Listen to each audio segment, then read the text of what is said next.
रात के ठीक 12 बजे आरव अपनी कार से एक अनजान रास्ते पर जा रहा था। उसका फोन काम नहीं कर रहा था और अचानक सामने एक पुरानी हवेली दिखी। तेज बारिश और घने अंधेरे में उसे वहां रुकना पड़ा। हवेली सुनसान थी, लेकिन बाहर लगे बोर्ड पर लिखा था, अंदर मत आना। आरव ने दरवाजा खटखटाया, लेकिन कोई जवाब नहीं आया। जैसे उसने धक्का दिया, दरवाजा कच्चा की आवाज के साथ खुल गया। अंदर घुसते हैं उसे एक मध्यम आवाज सुनाई दी, क्यों आ गए? उसका दिल जोरों से धड़कने लगा। उसने इधर उधर देखा, लेकिन कोई नहीं था। तभी दीवार पर टंगा पुराना पेंटिंग उसकी नजर में आया।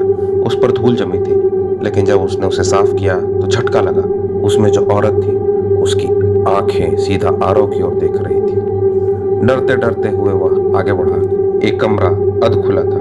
जैसे उसने अंदर झांका, एक तेज झोंका आया और दरवाजा जोर से बंद हो गया। कमरा बिल्कुल ठंडा था।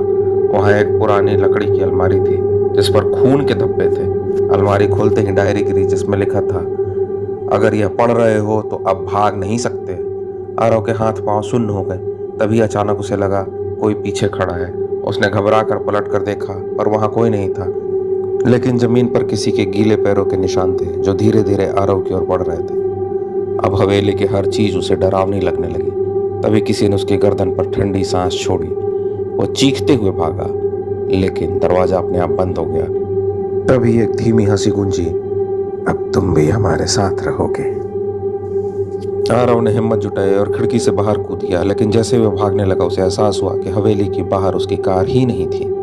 हवेली के अंदर से वही औरत उसे बाहर देख रही थी, ठीक वैसी ही जैसी कि पेंटिंग में थी। और फिर हवेली का दरवाजा अपने आप बंद हो गया। क्या आरव कभी वापस लौट पाएगा, या वो हवेली का नया सदस्य बन गया है? आपको क्या लगता है? कमेंट कर